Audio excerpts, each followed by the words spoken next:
we will enforce a comprehensive return to school policy for all our teenage girls and make sure that all our girls who give birth while in school or underage girls, they will not only go back to school, but they will also become automatic beneficiaries of government bursaries so that they can go and make sure that they have their education uninterrupted. We have also said it's the burden of many women to provide food at home. What we will do as Kenya Kwanza to assist many women who today are struggling to feed their children, the Kenya Kwanza administration will double the money under the school feeding program. We are feeding currently about 2 million kids. We will double it to 4 million kids. And we will transfer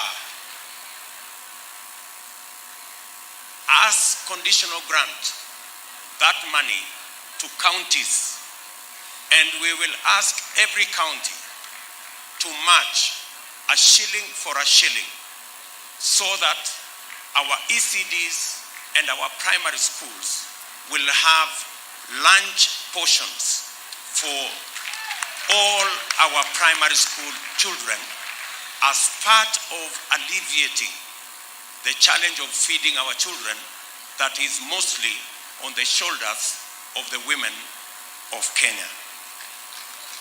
Let me repeat for clarity. At the moment, the government of Kenya is feeding close to 2 million kids. It is rather an inefficient mechanism. We will double the resources going to school feeding, and we will transfer those resources to counties and request every county government to match a shilling for a shilling so that we can actually feed 8 million of our kids from ECD to grade 6 in our primary schools with a warm meal every day so that we can not only improve the growth of our children, especially in ECD, we can also improve school attendance because food is a major challenge in our schools. And finally, in terms of supporting women, we will ensure that all women who are in Tibet and learning under the STEM sector of our education, all women in that space, all our girls in our Tibets and in the space of STEM will become again automatic beneficiaries of government bursary schemes so that their education is guaranteed. Umenielewa? Tumeelewana? Yes. Very good. Asante sana. Thank you very much. Thank you.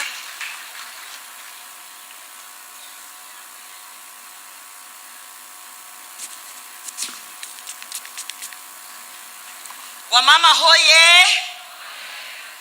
Wamama mko. Your Excellency, we have a very special group of women in this country who are very often left aside.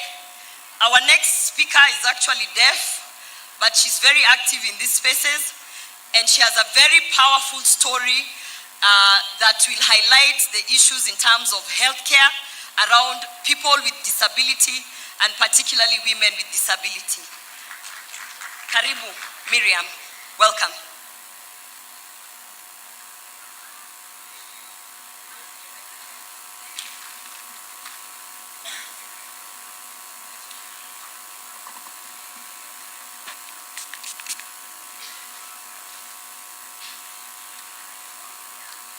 I want to see her from there.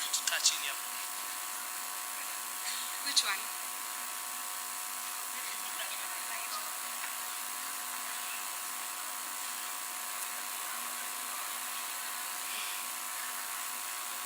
Your Excellency, the Deputy President William Ruto, members of the Kenya Kwanza coalition, and all the leaders that I have seen here, and all the invited guests, people living with disability, how are you? Good afternoon, everyone. My name is Miriam. I am a deaf woman, and I communicate using sign language, the third national language in Kenya. And I can hear with my eyes and use my hands to speak. First of all, I want to say thank you for granting me this opportunity and giving persons with disability an opportunity. I want to say a huge thank you. Thank you so much, Your Excellency, for your assistance and the things that you have provided to the persons with disabilities. And also for the assistance that you gave us, the waiver when we were during the nomination for the people who are vying. We appreciate that. We didn't pay anything for all of us. And now that became the first coalition to become accessible to persons with disability and those who are vying in parliament, under MCA positions, and also the Senate. There are people who vied. There are many, but we appreciate that offer. Thank you so much. We all know that today in the World Health Organization statistics, they say 15% of all people are disabled. So the statistics that we have right now, they say in Kenya, we have from the 47 million people that we see here, we only have 7 million persons with disability and who are also voters. So it's a big number for your votes. Women living with disabilities are more. But now we have some little problem. When we did the census in 2019, persons with disability were ranked lower. They were less than 1 million. So my worry was, did the persons with disability die, or people with disability, people stopped giving birth to persons with disability? How do we even reduce to that? But I think the statistics were wrong.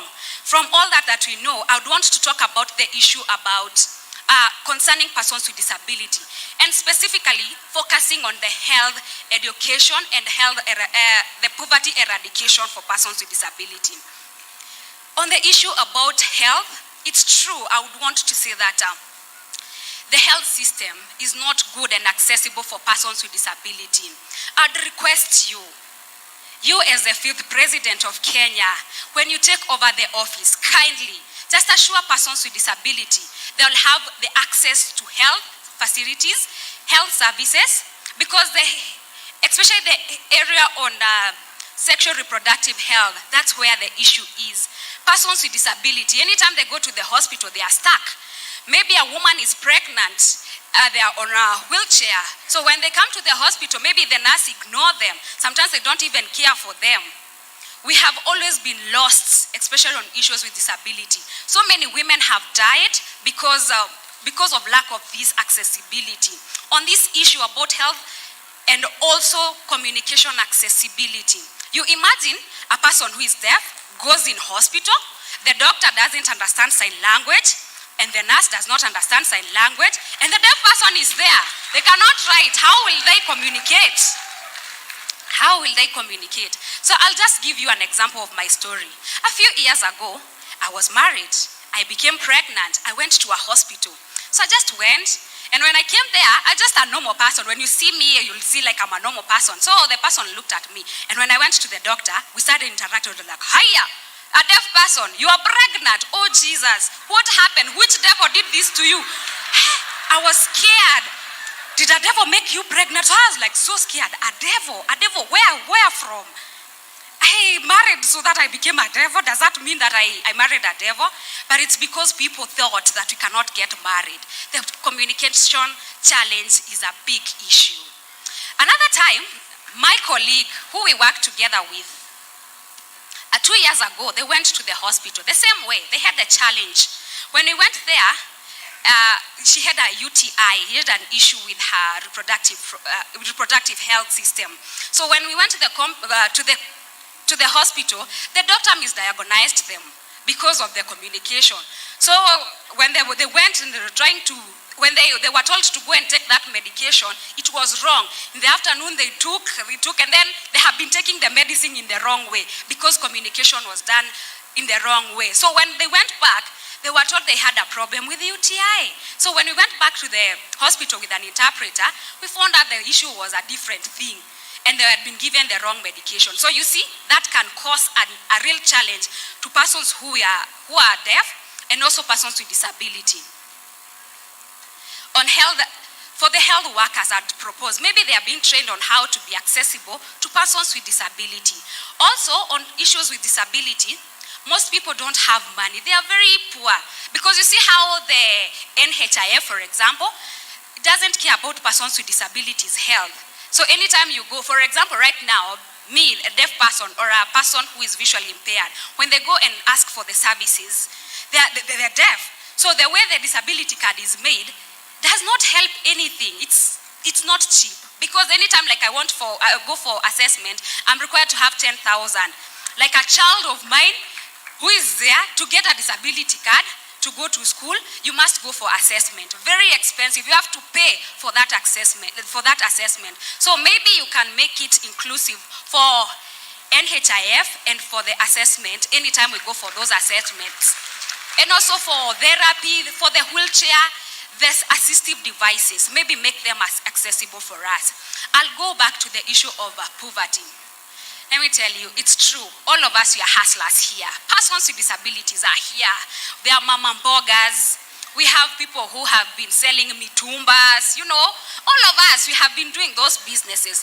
We are hustlers, even as persons with disability. We heard recently what happened. One person said that mitumba are clothes for the dead people. But how? You know, that is what we use ourselves. Because mitumbas are clothes that feed families. We work there as family. That's how we get our fees. That's how we get we earn our living.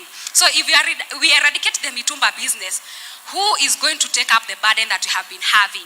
So it is important for us to watch on that, not to just help us eradicate poverty for persons with disability. How do we do that? Empowering them. I have been seeing you that you have been empowering persons with disability. There's clothes that they sell. That will help also eradicate the poverty levels for persons with disability. Maybe giving them the tools of trade. The tools of trade will help us a lot to be self-dependent. Like we can start our own businesses, like for salons, giving us the dryers, the shaving machines. That one we can be able to do. Those are the tools of trades that we want you to give us. So right now, with the high cost of living again, most of us here, because we had been having breakfast in the morning, lunch, and also supper. But maybe some of us have not had that breakfast because of the expensive life that you have right now. Or women here, have you all had you haven't been having that challenges? So now I'd want to ask you, Your Excellency, when you take over the office, do something about the cost of food because it is affecting persons with disability. As we're not getting enough food, it's a big challenge for us. The food security issue will need to be that, lowering the cost of living. All the women agree with me, and also persons with disability, to be specific in this. The other one I'll talk about, education.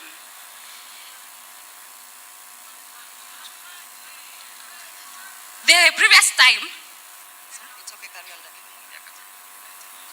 that's my final point. Recently, there was that the education tool and the parents are left with the children. So I'd want to request you, maybe focusing on education for persons with disability and for children with disability, because that situation is not good. Every year we celebrate KCSE, KCPE, but have you ever seen persons with disability being celebrated? What have they done? Have they performed? They have teachers in school who do not understand their mode of communication. A child who is there, they go to teach the teachers how to sign. So I'd want to request you just for the next government, when you pass, there's the KSL bill that is ongoing in Parliament. Maybe it can be placed as a law so that we can be assisted for the Kenya Sign Language bill to be approved in Parliament and open all opportunities and accessibility for persons with disability and those who are deaf and other persons with disabilities. And then the final most, Your Excellency, they say that you are a thief. I don't know how. You have not denied that. I don't know. I don't know whether you have all stolen our hearts. That's the reason why they call you a thief. We are here because you have stolen our hearts. And I'm a proud person to say that you have stolen my heart and the heart for the women of Kenya. Continue with the good work. Continue stealing more hearts for women in Kenya to make it accessible. Thank you.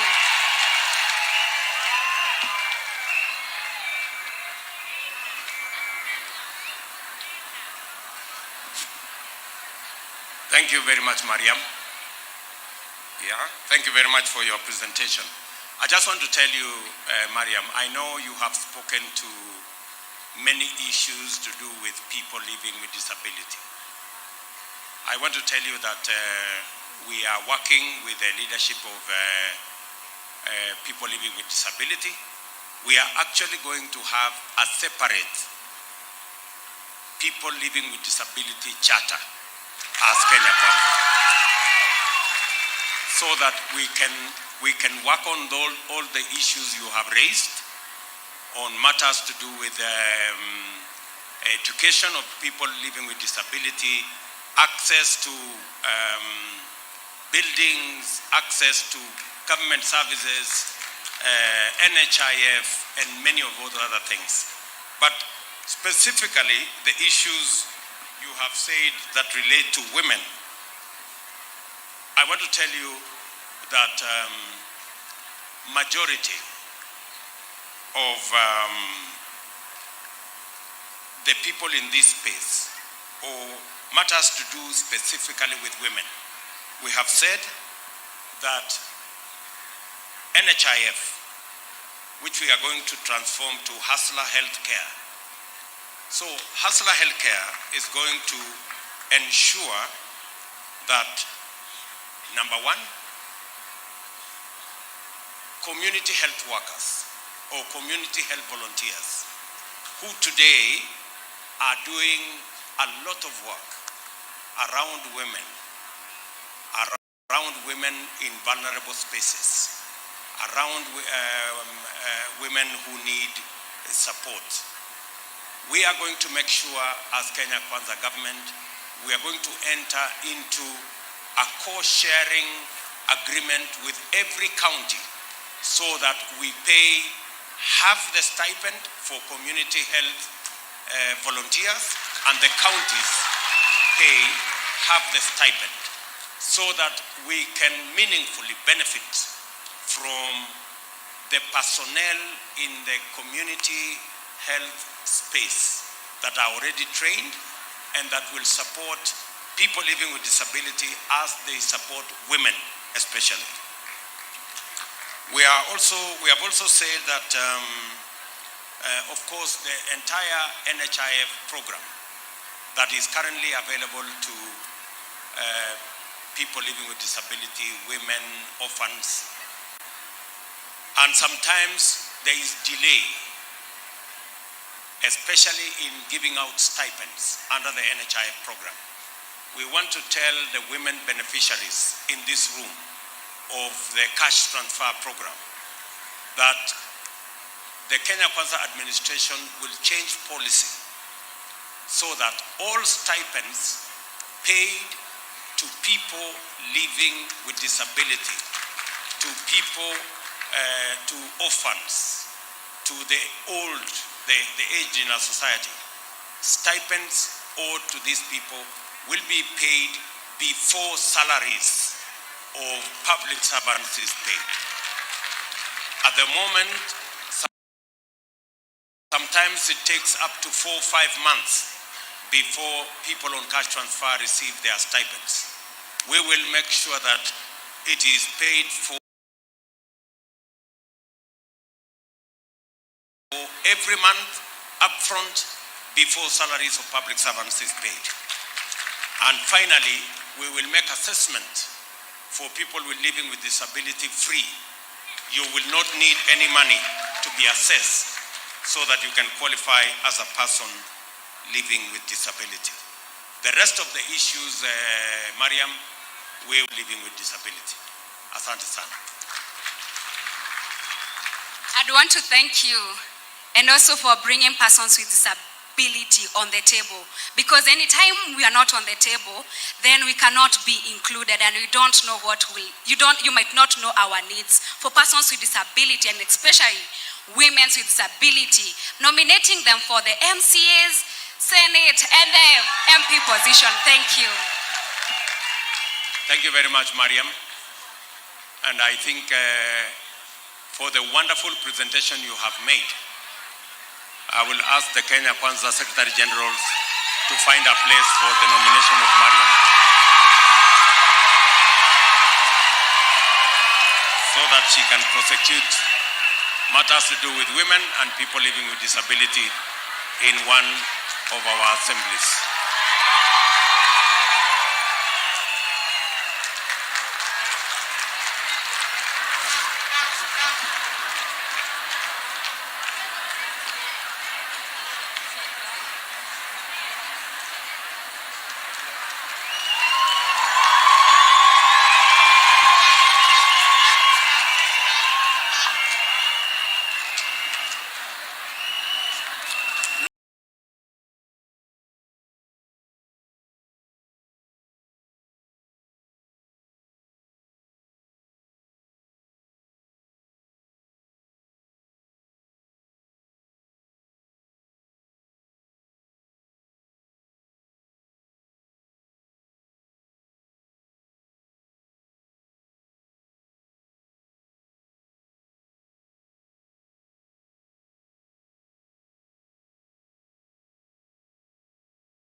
Thank you very much.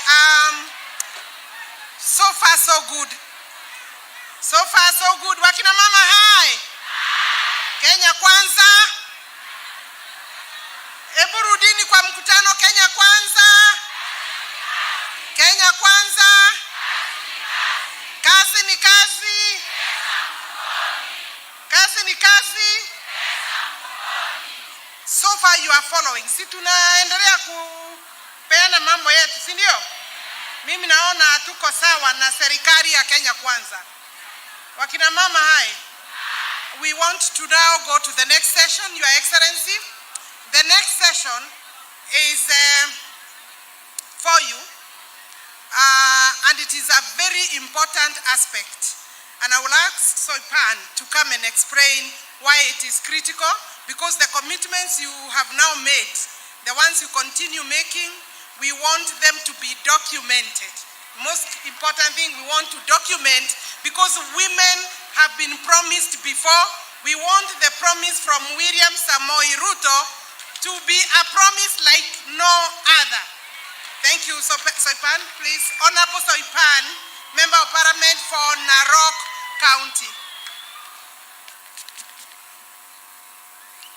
Thank you very much, Honorable Alice, Your Excellency, our Deputy President, and the incoming 5th President of the Republic of Kenya, Honorable Rigathi Gachagua, our running mate, Mama Rachel Ruto, Your Excellency, thank you for coming. Mama Dorcas Rigathi, thank you for coming. Your Excellency Musalia Mudavadi, the Honorable Moses Wetangula, my boss and the leader of the DP party, the Honorable JB Muturi. I think I saw the Honorable Kingi, the Honorable Mutua, Excellencies, Governors, all governors present, our members of parliament, kina mama wa Kenya, hoye!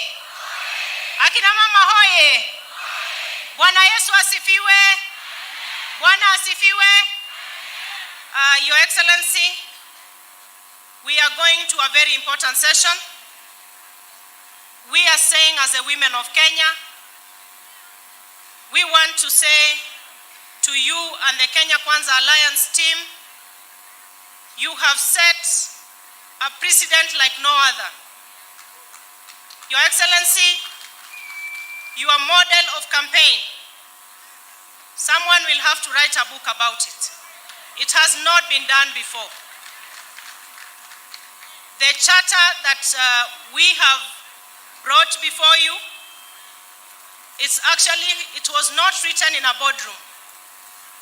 It was not drafted in a four-corner room. The bottom-up economic forums that you have been making across the country, we have our charter today as the culmination of those forums. We have not seen a presidential candidate before making the rounds across the country, having one-on-one sessions with Kenyans to know what it is they want to see done for them once a government comes in office. And as the women of Kenya, Your Excellency, we have not been left behind. I know you have had very robust contributions and discussions from women across Kenya. And the charter before us today is speaking to the issues that we as the women of Kenya would want to see you and the Kenya Kwanza Alliance team unequivocally commit to. And we are requesting Your Excellency that the issues that we want you to commit to this afternoon will form the basis of your annual State of the Nation address to Parliament once you come into office. So that every single year we will be taking a tab to see how we are progressing in terms of achieving the things that you will be committing yourself to together with the Kenya Kwanza Alliance team. But before I do that, Your Excellency, before I call you over, I just want to take a very short time to take recognition of the women who are here today. Your Excellency, they are doing selfless campaigns day and night from every corner of this country. We have the Hustler Brigade, wasimame tuwaone. Those women are led by Esther Mokiri, and in Nairobi we have Salome Mbugwa. Tunawaenzi sana. Na tukazane mpaka tupeleke wheelbarrow State House. We have the Hustler Divas. Kama wako hapa tusalimiane Hustler Divas, asanteni. Wamama na Ruto. Wamama na Ruto, asanteni. Women for Ruto. Are you here, Women for Ruto? Wasupa na Ruto, our lobby groups. Your Excellency, within the Kenya Kwanza Alliance, we have women at the core of the leadership positions in our respective parties. We have members of the national executive committees of our parties, NEC members, Musimame, thank you very much. We have women who are heading our national election boards in this room, asanteni sana. We have the Kenya Kwanza Women with Disability League, led by a lovely lady, Bridget Sankok. Nafikiri Disability League wako hapa, asanteni. We have the Muslim Women Belt Caucus, led by Fauzia Ali. Your Excellency, these are the women who are burning the midnight oil to make sure you get into State House. Our aspirants, I think you had taken time to recognize our aspirants. Women members of the clergy, pastors, bishops, tunawatambua sana. Mama wetu Bishop Wanjiro na kuona, asante sana. Na kina mama hustlers wa Ruto, mko kwa hii room? Wa mama hustlers wa Ruto mko? Asanteni sana. And I want to pass a special message of apology kutoka kwa mama miradi, Mheshimiwa Millicent Omanga. Ametuma salamu zake, tafadhali msipokee, hangeweza kufika. Your Excellency, we will now move into the formal part of this function, which is the signing part. I would like to call our lawyers, our legal team here, led by young women. Tuwapigie hawa mawakili makofi. Karibuni. And karibuni, Karo, come. So take custody of the documents and take your position. I would like to call upon Your Excellencies, this is a Women Day. So for our party leaders, we know you have put leaders, women leaders, at the helm of your parties. So I'll call upon the Secretary Generals or the leadership of the parties, affiliate parties, Chama cha Kazi, Njeri, karibia hapa, Bakari. We have the Devolution Party, Nkatha. Tafadhali tuharakishe. Wamama viongozi wa vyama vyetu, affiliate parties. The Farmers Party of Kenya, Waithira.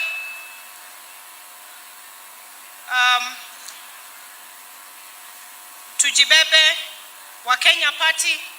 The representative I know is here. Tafadhali, kina mama ambao wanawakilisha hivi vyama kwa vyeo mbalimbali, mnajijua. Tumeongelea mambo haya. UDA Party, our very own Secretary General, Veronica Maina, karibia. ANC Party, Senator Petronila Were.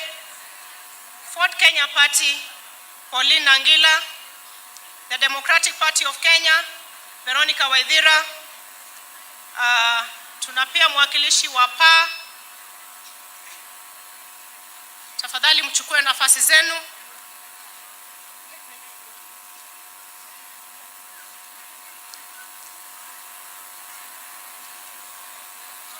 Asanteni sana. So Your Excellency, kina mama tujitayarishe ili tuweze kumkaribisha our 5th President of the Republic of Kenya. Tuweze kusimama sote tafadhali pamoja na viongozi wetu. Tusimame.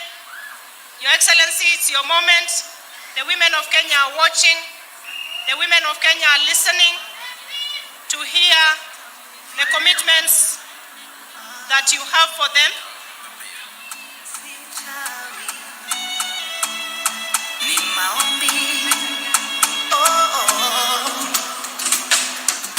Nguvu za giza zimeshindwa kwa jina lake, jina hilo kuu la Bwana Yesu. Nguvu za giza zimeshindwa kwa jina lake, jina hilo la Yesu. Kwa magoti nimefika hapa, kwa maombi nimefika hapa, kwa majeshi wana silaha ni roho wake.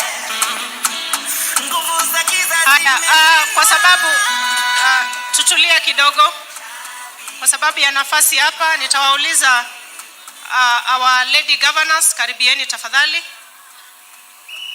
Tuketi chini tafadhali tunapo jipanga. Your Excellency, You're welcome. Come to the podium. You have a task to perform, and we want it to be clear.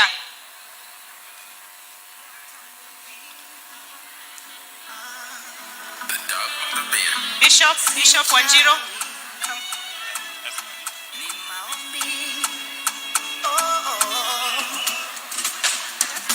Nguvu za giza zimeshindwa kwa jina lake, jina hilo kuu la Bwana Yesu. Nguvu za giza zimeshindwa kwa jina lake, jina hilo. Haya, kina mama.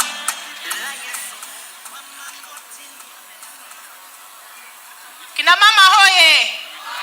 Si tunataka kusikia ahadi zetu? Ama mnatashwishi ya kwamba tuko serikalini baada ya tarehe 9 mwezi wa 8? Si tuko serikalini? Asante. So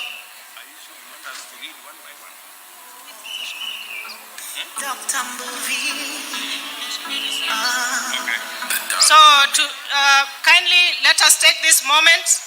Your Excellency, we are waiting to hear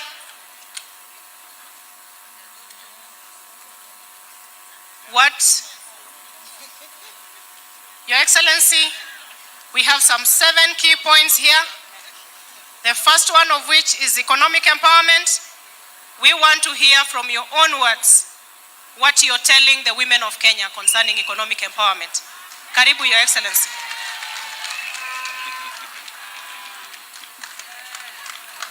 On matters economic empowerment, I, William Ruto, on behalf of Kenya Kwanza Alliance, do hereby commit that 50% of the 50 billion Hustler Fund shall be ring-fenced towards women-owned enterprises.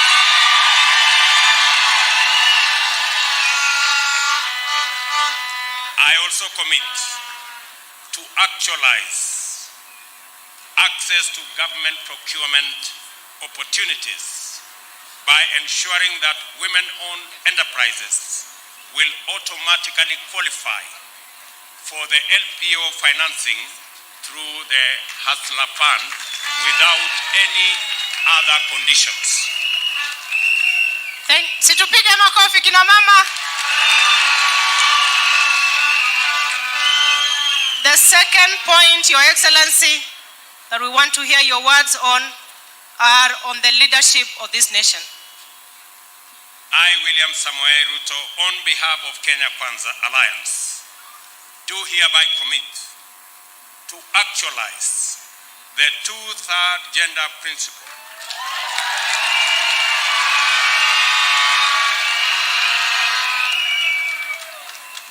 and to put in place mechanisms within the first 3 months of the Kenya Alliance government and ensure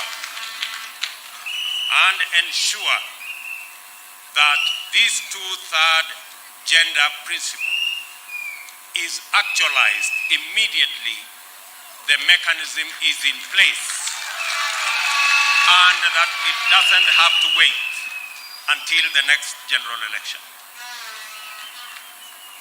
On leadership again, I commit on behalf of Kenya Kwanza Alliance that we shall allocate 50% of all cabinet positions to the women of Kenya.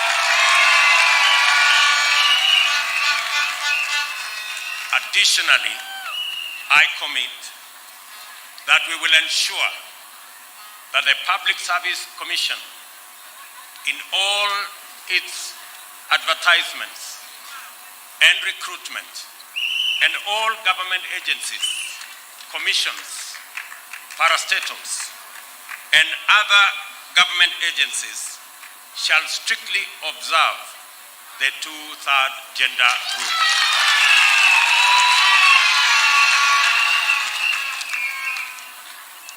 Your Excellency, you have heard a lot about the need for enhanced education for women. We want to hear you on matters education. I, William Ruto, on behalf of the Kenya Kwanza Alliance, do hereby commit to ensure a comprehensive return to school policy for teenage mothers and have them as automatic beneficiaries of all government bursary schemes. I will also ensure that the government of Kenya will double the amount of money allocated to school feeding program to make it possible to increase the number of children benefiting under this program from 2 to 4 million. And we will transfer the said resources to county governments and require county governments to match these school feeding program funds so that a total of 8 million kids will have a hot meal in school every day. I also commit that we will support young women transitioning into our TVETs, especially to undertake science, technology, engineering and maths courses, and they will be automatic beneficiaries of government bursary education programs. On the subject also, I commit on behalf of Kenya Kwanza to put an end to period poverty by providing sanitary pads and sanitary towels to all our girls, and that is for free.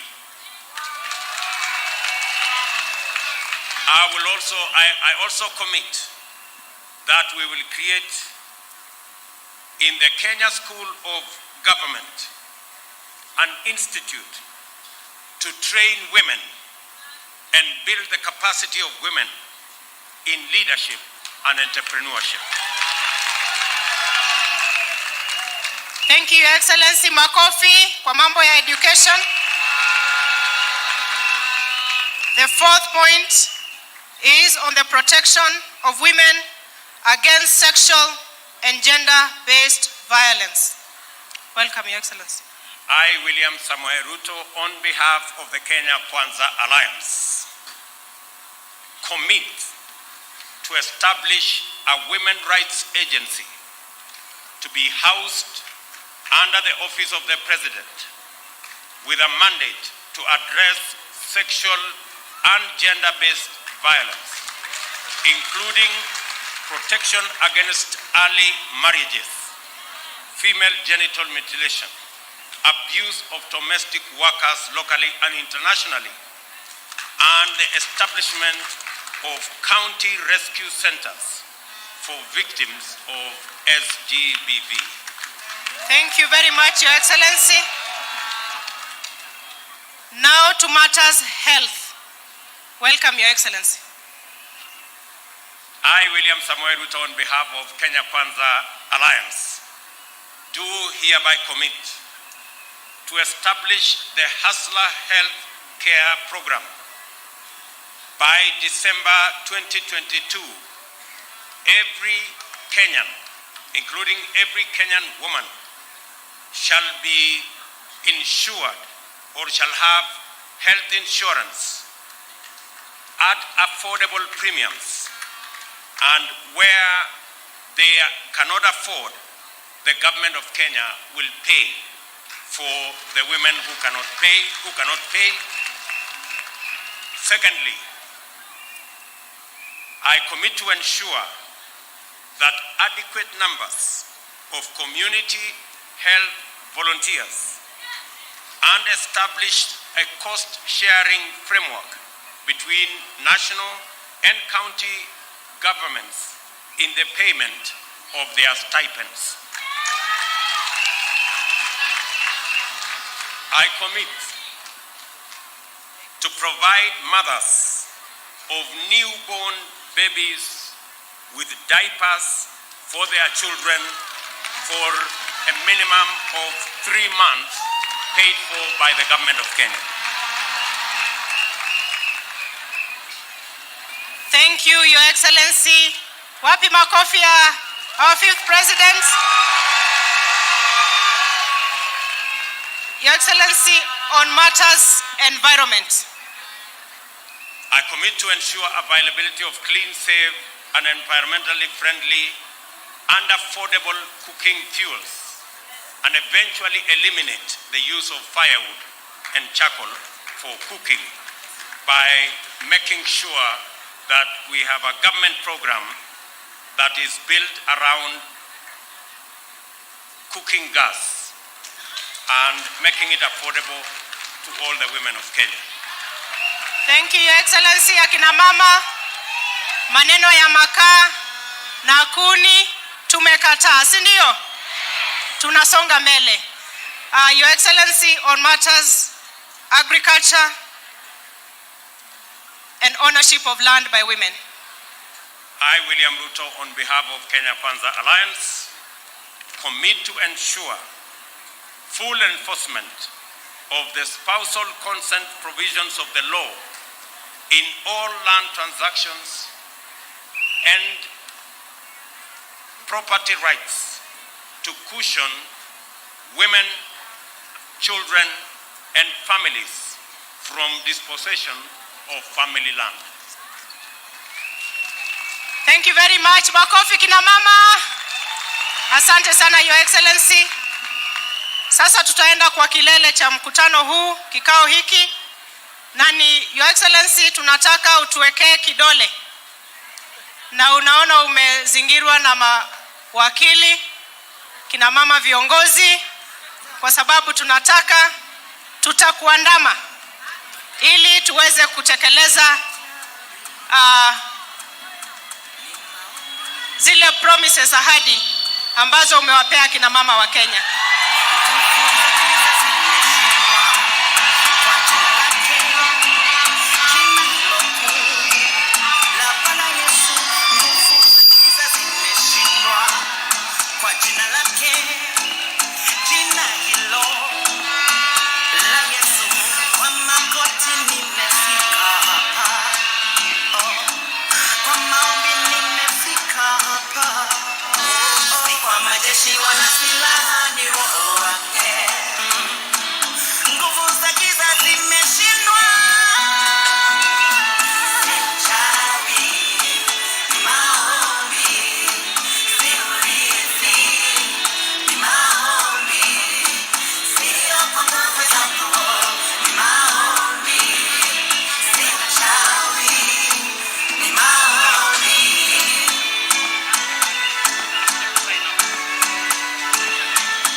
Zake Mungu ili nipate simama imara, hata watu 1000 wakianguka karibu nami, 10,000 kuliani mwangu, lakini mimi halitanikaribia. Kwa macho yangu nitayatizama. Si kwa majeshi wala silaha, ni Roho wake. Nguvu za giza zimeshindwa. Si uchawi, ni maombi. Si urithi, ni maombi. Sio kwa nguvu zangu, ni maombi. Si uchawi, ni maombi. Asante sana. Makofi kina mama. Makofi kina mama. Sasa utawakabidhi hawa kina mama viongozi hicho cheti. Magavana wenu, nyinyi ndio mtamsaidia katika counties. Karibieni. Asante sana.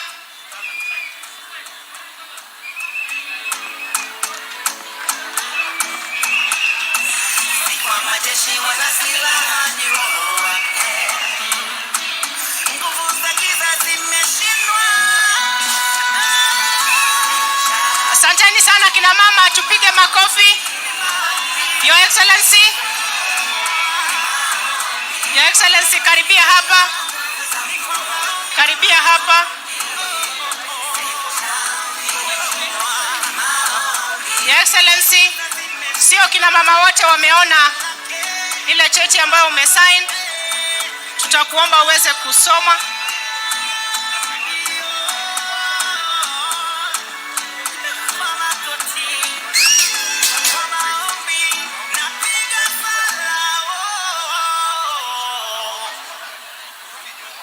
Karibuni governors.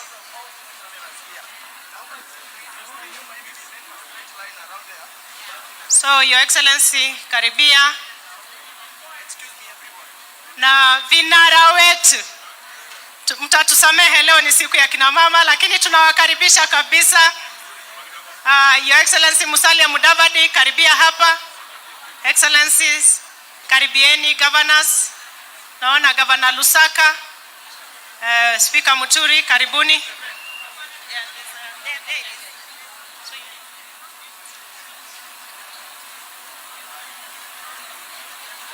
Okay. Declaration of commitment.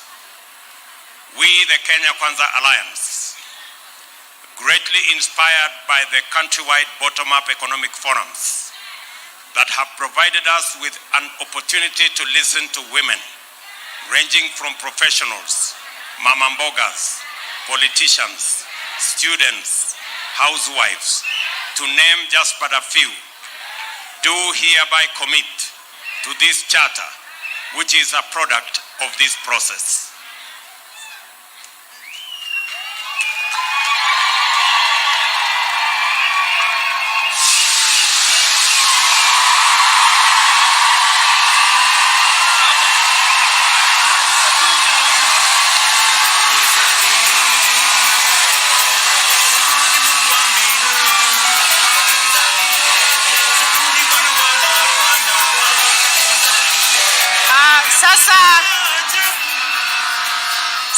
Sasa tutamkaribisha running mate wetu Mheshimiwa Rigathi Gachagua.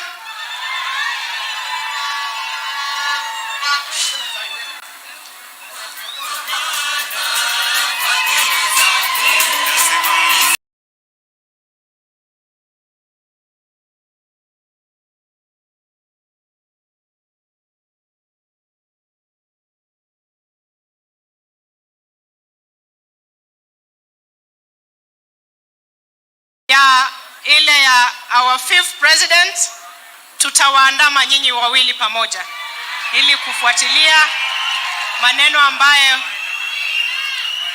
ambayo mumeahidi kina mama. Your Excellency Honorable Musalia Mudavadi, this is a joint effort. Tutawaandama nyinyi wote katika utekelezaji wa ahadi hizi za kina mama. Kina mama, tupige makofi jameni.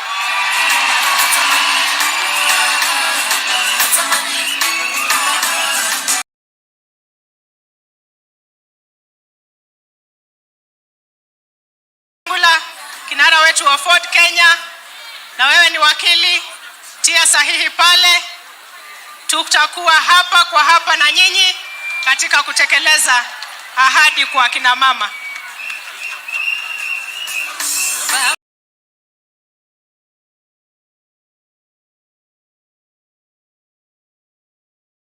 Mheshimiwa Speaker wetu ambaye ni kinara wa Democratic Party of Kenya, karibia.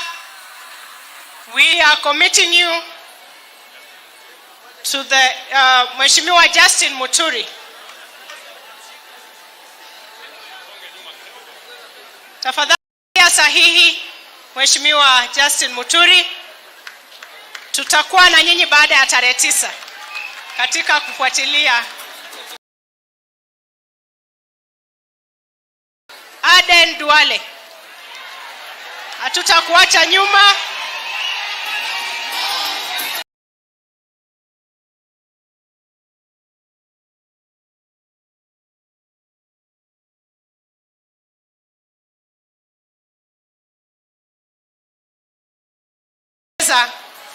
promises kwa kina mama.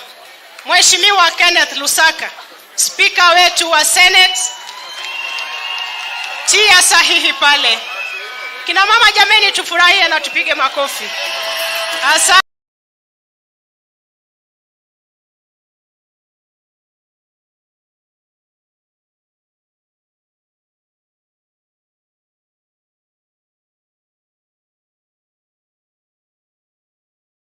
Will be on you in terms of honoring the pledge and promise to the women of Kenya.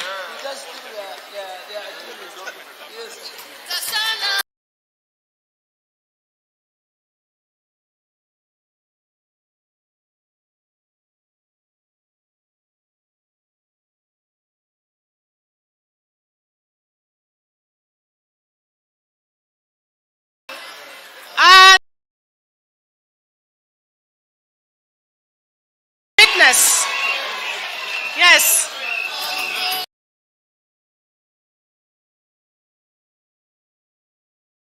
Na maneno ambayo mtasaidiana na serikali ya juu.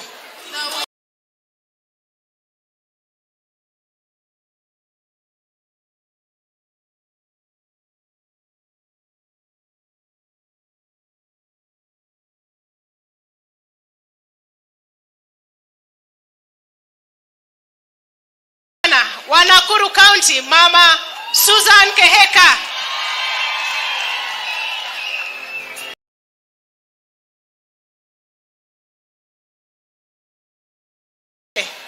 Our incoming governor of Kilifi County, Shangazi wa Taifa, Mama Aisha Juma.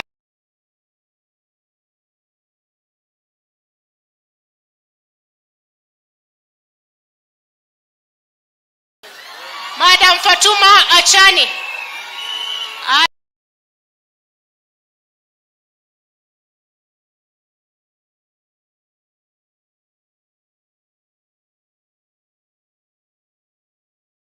She's our incoming.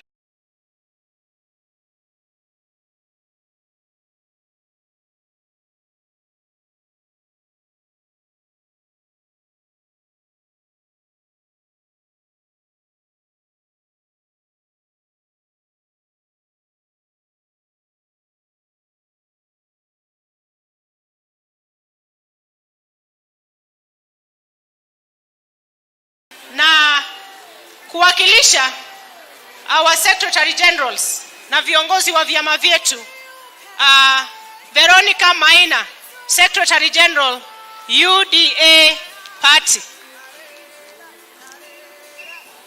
Asante sana.